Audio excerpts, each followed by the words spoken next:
There's a guy that a few years ago I drove my car on the street in Montreal. It's like in the evening.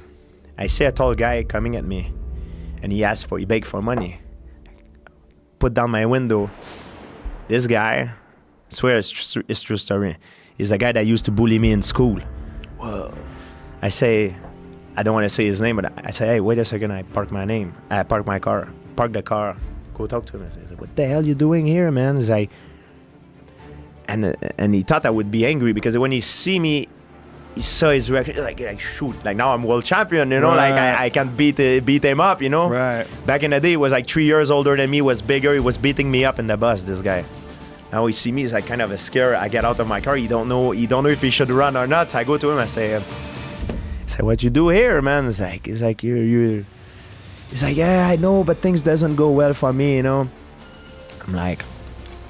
I was like, all right. It's like, man, you're a tall guy, you're good looking. He's like, what you doing here, man? It's like, I give him what I have left on me, you know. Like, I don't remember, like 100 something. Or I give him. I say, get out of here, man. It's like, you're full of potential. It's like, get out of here, man. Like, when I was young, when I wanted to be like you, you're a tall guy, man. You're good looking. It's like full of potential. So I shake his eyes, like, no problem. And then he say, thank you, George. You get out, then I don't hear about him.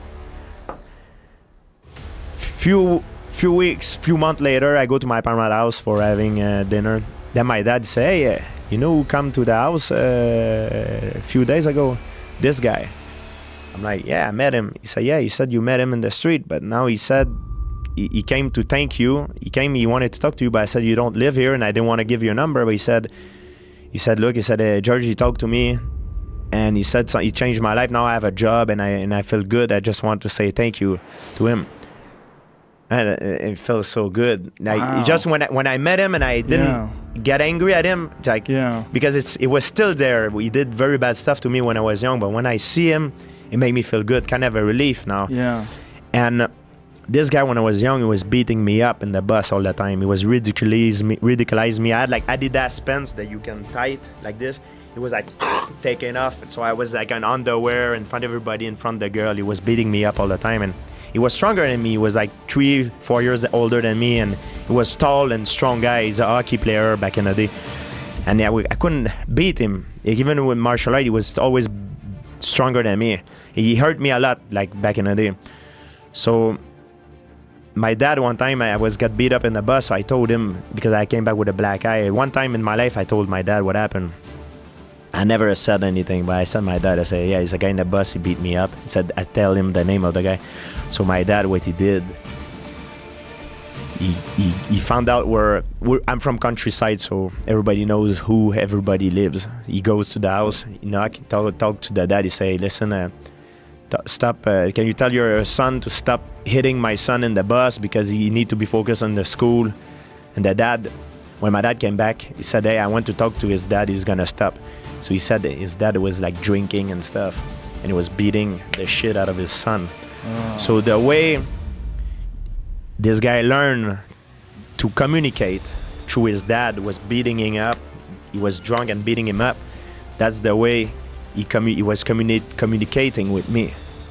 He was beating me up because he learned the same way from his dad to communicate. Oh. So I was just happened to be at the wrong time at the right time in his life at the perfect, you know. I was the guy that was getting beat. So we say good and bad. He was not a bad person. To my version of life, from my perspective, he was a terrible person back then. He was terrible. I wanted to kill him. He made my school time miserable, man. I was humiliated all the time. I was getting beat up, and I was very proud person. So I used to go fight him all the time because I was proud. And at one point I fought him so many times, he said, oh, this guy is completely insane. I stopped bothering him because I was never giving up, even though I was getting beat up all the time. But to my own eyes, he was a bad person. But through his eyes, it was a different story. And through his father was a different story. Everybody was a different story. Yeah. It's just to say that when I met him, that what we talk about, like, it feels so good. Just to meet him in the street and make kind of a peace and give him money. Like, yeah, you beat me up, you didn't. But you know what? Even though you did that, I give you the money, and now it make me feel like I'm kind of a revenge. Better than a revenge. It make me feel like, yeah, man, you see, without me, you wouldn't have nothing maybe to sleep or eat tonight. So I give it to you. I still give it to you if you do that to me. That make me feel much better than if I would like beat him up. Yeah.